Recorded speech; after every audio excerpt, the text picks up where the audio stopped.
दोस्तों, सुख के साधनों की चाहत हर किसी को होती है। हालांकि कई बार कठिन परिश्रम करने के बाद भी सफलता नहीं मिलती। ऐसे में गरुड़ पुराण के अनुसार जानते हैं कि किन गलतियों की वजह से अमीर बनने का सपना पूरा नहीं होता। दोस्तों, हिंदू धर्म के पौराणिक ग्रंथों में कई गूढ़ बातें बताई गई हैं, जिसके मुताबिक जीवन यापन करने पर व्यक्ति हर स्थिति में मजबूत रहता है। सनातन धर्म में गरुड़ पुराण को खास महत्व दिया गया है। यह पुराण 18 महापुराणों में से एक है। इस ग्रंथ में जन्म, मृत्यु, मरणोपरांत कर्मों का फल, आत्मा और कर्मों से मिलने वाले फलों के बारे में विस्तार से बताया गया है। दोस्तों, आइए जानते हैं एक कहानी के माध्यम से। राधे राधे दोस्तों, स्वागत है आपका अपने YouTube चैनल पर, जिसका नाम है जस्ट फील इट। दोस्तों, एक बार नारद जी ने भगवान से प्रश्न किया कि प्रभु, आपके भक्त गरीब क्यों होते हैं। भगवान बोले, नारद, मेरी कृपा को समझना बड़ा ही कठिन है। इतना कहकर भगवान नारद के साथ साधु के वेश में पृथ्वी पर पधार जाते हैं और एक सेठ जी के घर भिक्षा मांगने के लिए दरवाजा खटखटाने लगते हैं।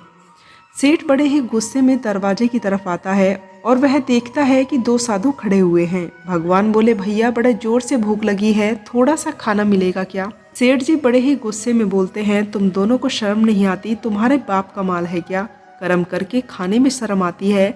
जाओ जाओ, किसी होटल में खाना मांगना।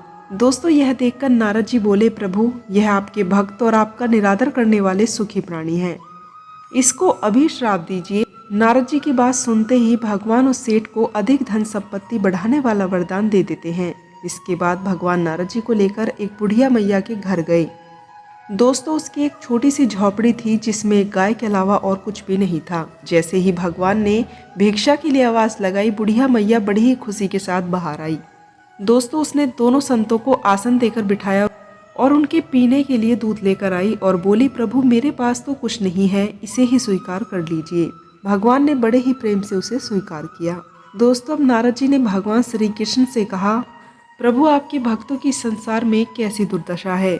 मेरे से तो ये सब देखा नहीं जा रहा। ये बेचारी बुढ़िया आपका भजन करती है और अतिथि सत्कार भी करती है। आप इसको कोई अच्छा सा आशीर्वाद दीजिए।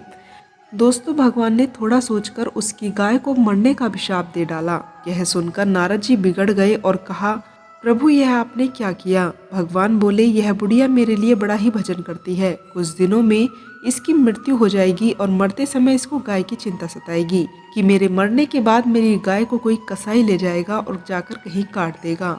मेरे मरने के बाद इसको कौन रखेगा। दोस्तों, मेरे मरने के बाद उसको कोई देखेगा, तब इस मैया को मरते समय मेरा स्मरण न हो, बस गाय की चिंता रहेगी। वह मेरे धाम को न जाकर गाय की योनि में चली जाएगी। उधर सेठ को धन बढ़ने वाला वरदान दिया गया। मरने के वक्त वह धन तथा तिजोरी का ध्यान करेगा और वह तिजोरी के नीचे सांप बनेगा। प्रकृति का नियम है कि जिस चीज से अति लगाव रहेगा, यह जीव मरने के बाद वहीं जन्म लेगा और बहुत दुख भोगेगा। दोस्तों, अपना चिंतन प्रभु की तरफ अधिक रखें। भगवान श्री कृष्ण अपने भक्तों पर हमेशा कृपा बनाए रखते हैं और अपने भक्तों का कल्याण करने के लिए हर संभव प्रयास करते रहते हैं। दोस्तों, बूढ़ी माता को अपने ध्यान में डालकर अपने धाम में बुला लिया। दोस्तों, क्या आपने उन मेंढकों के बारे में सुना है जो रेगिस्तान में सूख गई झीलों की तलहटी के नीचे रहते हैं। बारिश होने से पहले इतनी लंबे समय तक ये मेंढक कैसे जीवित रह पाते हैं कि मेंढक माने रहते हैं कि मुझे इंतजार करना होगा और बारिश जरूर होगी, और फिर बारिश होती है। यही है असली समझ। लोगों को नहीं मालूम है कि हमारा जीवन रेगिस्तान है, क्योंकि यहाँ बारिश नहीं हो रही है। हम सोचते हैं विधि का विधान है। लोग कहते हैं भगवान किसी को अमीर बनाता है, किसी को गरीब। कोई आपको यह कह रहा है कि मैं आपको 10 लाख रुपए देने को तैयार हूँ, पर आपकी गर्दन काटनी पड़ेगी। तो क्या आप 10 लाख रुपए लेंगे और गर्दन कटवाएंगे? अगर गर्दन काटनी पड़ी तो आपको 10 लाख का क्या फायदा होगा। तो दोस्तों, 10 लाख रुपए से ज्यादा कीमती चीजें तुम्हारे पास हैं। वैसे ही जैसे उस धनवान के पास है, उसके लिए भी 10 लाख रुपए से ज्यादा कीमती उसकी गर्दन ही होगी। फिर भी आप यही सोचते हैं कि अमीर सुखी है क्योंकि वह धनवान है। हकीकत तो यह है कि सबके पास आनंद का भंडार समान रूप से भरा हुआ है, पर हम इस बात से अनजान होते हैं। तुम गांठ बांध लो कि तुम्हारे जीवन में भी बारिश आएगी। यह बारिश तुम्हारे जीवन रूपी यह तुम्हें सृष्टि रचयिता की खुशबू की कल्पना ही नहीं कराएगी, बल्कि तुम इस सुगंध को स्पष्ट रूप से महसूस भी करोगे। यही है असली जानना। दोस्तों, एक बार माता लक्ष्मी ने इंद्र को बताया कि लक्ष्मी की पूजा आराधना तो हर मनुष्य करता है जिसे धन की चाह होती है, लेकिन जरूरी नहीं कि हर इंसान को धन की प्राप्ति हो या फिर हर इंसान धनवान बन जाए।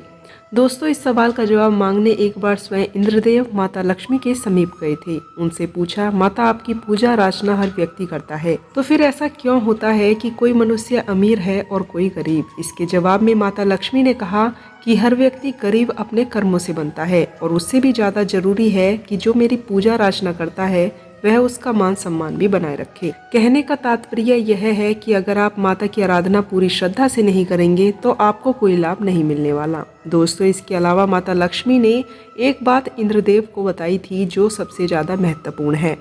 लक्ष्मी माता का वास उस घर में संभव ही नहीं है जहाँ दिन रात कलेश का माहौल हो। दोस्तों, माता लक्ष्मी ने स्वयं इंद्रदेव को बताया था कि कोई व्यक्ति चाहे कितनी ही मेरी पूजा अर्चना कर ले, लेकिन मैं उस घर में नहीं रुक सकती जहाँ शांति न हो। लक्ष्मी का वास वहीं होता है जहाँ सुख शांति हो, परिवार में लोग मिलजुल कर रहते हों। लक्ष्मी का वास वहाँ नहीं होता जिस घर में दिन रात कलेश का माहौल और लोगों में लड़ाई झगड़े बने रहते हों। दोस्तों, इसलिए अगर आप भी अमीर और धर्मवान बनना चाहते हैं तो अपने घर में शांति बनाए रखें और कभी भी किसी प्रकार का कलेश न होने दें, अन्यथा माता लक्ष्मी वहां से रुष्ट होकर आपके घर से जा सकती हैं। दोस्तों, जहां गृह स्वामिनी का सम्मान नहीं होता, गृह लक्ष्मी उस घर को ही त्याग देती हैं। लक्ष्मी माँ ने कहा है कि मेरा एक रूप अन्न भी है। कुछ लोग क्रोध आने पर भोजन की थाली ही फेंक देते हैं। इस तरह की आदत धन वैभव और पारिवारिक सुख के लिए नुकसानदायक होती है। जहाँ अन्न का किसी भी रूप में अपमान होता है, वहाँ मैं एक मिनट के लिए भी नहीं ठहरती। दोस्तों, इस संसार में इतने लोग हैं जितने जीव जंतु हैं, लेकिन उनका जीवन अलग अलग है। कभी गौर किया हो तो एक ही संसार में रहते हुए भी सबकी किस्मत अलग अलग ही क्यों होती है? दोस्तों, यहाँ गरीब से गरीब और अमीर से अमीर व्यक्ति मिलेगा। कोई बिल्कुल स्वस्थ तो कोई पैदा से ही रोगी होता है। किसी की उम्र 90 साल तो कोई कम उम्र में ही शरीर को त्याग देता है। ये और कुछ नहीं, कर्मों का ही फल होता है। दोस्तों, हमारे कर्म ही हमारा भाग्य निर्माण करते हैं। ईश्वर की न्याय व्यवस्था बहुत ही ज्यादा सुदृढ़ है। अच्छे कर्मों के अच्छे प्रभाव और बुरे कर्मों के प्रभाव झेलने ही पड़ते हैं। दोस्तों, याद रखो, तुम्हारे साथ कुछ भी अकारण घटित नहीं हो रहा है। श्री कृष्ण ने गीता में कर्मों को ही उत्तम बताया है। कोई भी मनुष्य किसी भी काल में क्षण मात्र के लिए भी बिना कर्म के किए नहीं रह सकता, क्योंकि सारा मनुष्य समुदाय प्राकृतिक जनित गुणों द्वारा उत्पन्न हुए कर्म करने के लिए बाध्य है। किंतु हे अर्जुन, जो पुरुष मन से इंद्रियों को वश में करके आसक्त होकर समस्त इंद्रियों द्वारा कर्मयोग का आचरण करता है, वास्तव में वही श्रेष्ठ है। क्या आप इस बात से अवगत हैं कि भीष्म पितामह ने ध्यान करके अपने 73वें जन्मदिन तक देखा? उन्होंने श्री कृष्ण से पूछा कि उन्होंने कोई दुष्कर्म नहीं किया, उन्होंने कोई कुकर्म नहीं किया, फिर क्यों बाणों की सैया पर सोना पड़ा? जब भगवान श्री कृष्ण ने उनको 74वें जन्मदिन की बात बताई, जब किशोर अवस्था में उन्होंने पत्ते पर बैठी टिड्डी के शरीर में कांटा चुभोया था, और उस कर्म का फल घूमते घूमते अब मिल रहा है। दोस्तों, महाभारत में जो धृतराष्ट्र थे वो भी स्वाद में अंधे होने की वजह से ही अंधे बने थे। दोस्तों, धृतराष्ट्र बिना विचार किए जो सामने आता उसे खा लेते थे। एक बार एक रसोइये ने हंस के 2 बच्चों का मांस पकाकर एक एक करके राजा को खिला दिया, जिसका फल उसको 100 जन्म के बाद भोगना पड़ा। दोस्तों, अगर आपको याद हो तो स्वयं भगवान राम और माता सीता भी कर्मों के भोग से वंचित नहीं रह पाए। इसलिए अपने कर्मों के प्रति सचेत हो जाओ और यूनिवर्स को समझो, यहाँ कुछ भी आपके साथ बेवजह नहीं हो रहा है। इसलिए शुक्राना भाव रखो। जो आपको बुरा लगे वह दूसरों को कभी मत दो, जैसे कड़वी बातें, गाली, गुस्सा, अपमान आदि। जो चीज़ें आपको अच्छी लगे वो बिना मांगे दो, जैसे मीठी बातें, सम्मान, भोजन आदि। दोस्तों, दोनों ही हाथों से बांटो, परोपकार करो। याद रखो, तुम संसार को कुछ देने के लिए आए हो। अपनी आत्मा से जुड़ना सीखो ताकि अच्छे बुरे कर्मों में भेद पता चले और अपने सत्कर्मों से अपना आने वाला कल सुधार पाओ। दोस्तों, अब तो तुम्हारे पास वह तराजू है जो तुम्हें किसी और ने दिया है। उसके एक तरफ तुम अपने आप को रखो और दूसरी तरफ तुम अन्य चीज को रखकर एक संतुलन बनाने की कोशिश करो। यदि तुम अपने अंदर स्थित सच्चाई को देखना चाहते हो तो समझ का तराजू लो।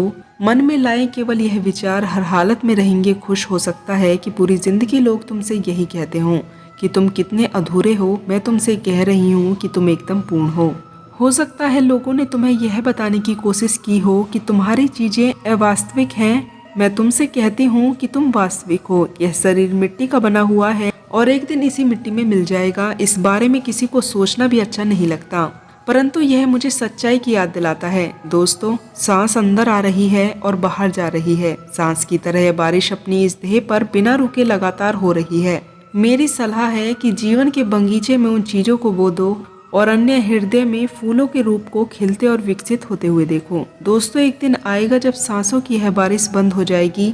उस समय के आने के पहले ही अपनी समझ व स्पष्टता के बीज बो दो, और जब इस जीवन रूपी देह रूपी मिट्टी पर सांस रूपी बारिश गिरने बंद हो जाए तो पुनः एक रेगिस्तान बन जाता है। दोस्तों, इसलिए प्रत्येक व्यक्ति को यह पुराण पढ़ना चाहिए, जिससे जीवन को सरल और सफल बनाया जा सके। दोस्तों, इस पुराण में बताया गया है कि ऐसा कौन सा कार्य है जिसको करने से सेहत संबंधी हानि का सामना करना पड़ता है और घर में दरिद्रता का वास होता है, और ऐसी चीजों से बचने के लिए क्या करना चाहिए। दोस्तों, अगर कोई व्यक्ति अधिक खाता हो, क्रोध करता हो, धर्म, गरीब व जरूरतमंद और महिलाओं का अनादर करता है, ऐसे व्यक्ति के पास धन कभी नहीं टिकता और उसे नरक से भी गुजरना पड़ता है। जो व्यक्ति मेहनत से जी चुराता है और समझदारियों को पूर्ण नहीं करता, माता लक्ष्मी उससे नाराज हो जाती है, जिसकी वजह से गरीबी का सामना करना पड़ता है। इसलिए कभी भी क्रोध और किसी का अनादर नहीं करना चाहिए। दोस्तों, अगर कोई व्यक्ति गंदे वस्त्र पहनता है या देवी देवताओं का अपमान करता है तो उसे माता लक्ष्मी रुष्ट हो जाती हैं। माता लक्ष्मी हमेशा ऐसे घर में निवास करती हैं जहां साफ सफाई रहती है और धार्मिक कार्य होते रहते हैं। दोस्तों, दांतों की सफाई न करना, गंदे विचार रखना, लोगों का अपमान करना, लोगों का अपमान करने वालों के बारे में भी गरुड़ पुराण में बताया गया है कि ऐसे व्यक्तियों को काफी पछताना पड़ता है। इसलिए हमेशा साफ वस्त्र धारण करने और सफाई रखनी चाहिए। दोस्तों, गरुड़ पुराण में बताया गया है कि जो व्यक्ति धन, सम्मान, कार्य आदि चीजों को लेकर घमंड करते हैं, वे अपने कार्य से दरिद्रता को बुलावा देते हैं। ऐसे व्यक्ति की बौद्धिक क्षमता कमजोर हो जाती है, जिसकी वजह से वे गलत निर्णय लेते हैं और इसके निर्णय से धन हानि भी होती है। दोस्तों, ऐसे व्यक्ति के स्वभाव और चरित्र की वजह से माता लक्ष्मी कभी भी उनके घर वास नहीं करती। इसलिए कभी भी घमंड नहीं करना चाहिए। गरुड़ पुराण के अनुसार जो व्यक्ति हर किसी की बुराई करता है, चरित्र पर सवाल उठाता है और दिन भर हर व्यक्ति में कोई न कोई कमी निकालता रहता है, उसके घर पर माता लक्ष्मी कभी नहीं आती और उसको धन के साथ कई तरह की परेशानियों का सामना भी करना पड़ता है। दोस्तों, जो व्यक्ति स्वभाव से आलोचना या क्रोध करने वाले होते हैं, वे जल्द ही गरीब हो जाते हैं। इसलिए कभी किसी की बुराई ना करें और क्रोध करने से बचें। देर तक सोने वाले व्यक्तियों को आलसी चरित्र का सूचक माना गया है। सुबह शाम ईश्वर का भजन व प्रार्थना करनी चाहिए, लेकिन वह इस समय को जो आराम में गुजार देता है, उसे देवी देवता रुष्ट हो जाते हैं, जिसकी वजह से जीवन में गरीबी छा जाती है। दोस्तों, इसी के साथ भगवान श्री कृष्ण के द्वारा बताई गई यह जानकारी यहीं समाप्त हुई। अगर आप लोगों को यह जानकारी पसंद आई हो तो चैनल से जुड़े रहने के लिए चैनल को सब्सक्राइब करें और मोटिवेट करने के लिए वीडियो को लाइक करें। दोस्तों, मिलती हूँ श्री कृष्ण के अन्य उपदेशों के साथ। तब तक के लिए आप लोग अपना ध्यान रखें, खुश रहें। जय सनातन, जय श्री कृष्णा।